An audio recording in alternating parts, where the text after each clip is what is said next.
Root থাকছে না, যার কোনো রুট থাকছে না, একটা মূলক, যেমন a প্লাস রুট বি।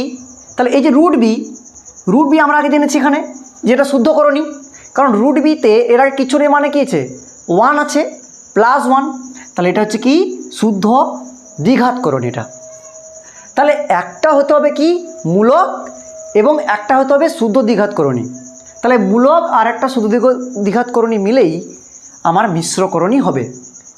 আরও উদাহরণ দিতে পারে, দেখুন 2 একটা মূলক প্লাস √3, 2 প্লাস √3, তাহলে এখানে 2 হচ্ছে কি মূলক, তার সঙ্গে প্লাস √3, তাহলে এইটা হচ্ছে একটা কি হবে মানে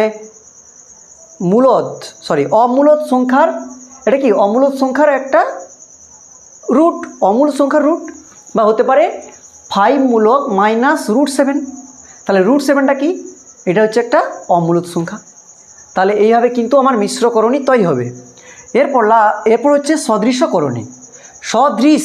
সদৃশ মানে কি, যে একই সমান হতে হবে, মানে সব সংখ্যাগুলো একই হতে হবে। এখানে দেখো √3 মানে প্রত্যেকটাই অমূলদ সংখ্যা, তাহলে প্রত্যেকটাই অমূলদ করণী, এগুলো সব অমূলদ করণী, এই প্রত্যেকটা অমূলদ করণী সমান হতে হবে।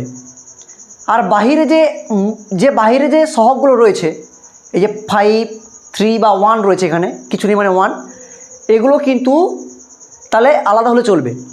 তাহলে যার দেখুন যোগ আর বিয়োগ করব, তো যোগ আর বিয়োগ করার জন্য আমরা কী করব, একটা নেব যে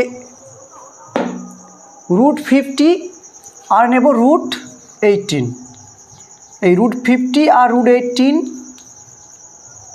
এখানেও তাই করব, √50 মাইনাস √18। তো আমরা যখন এই করণীর যোগ করব বা বিয়োগ করব, তাহলে কী করতে হবে, এই যে রুট দেওয়া আছে এগুলোর কিন্তু উৎপাদক বিশেষ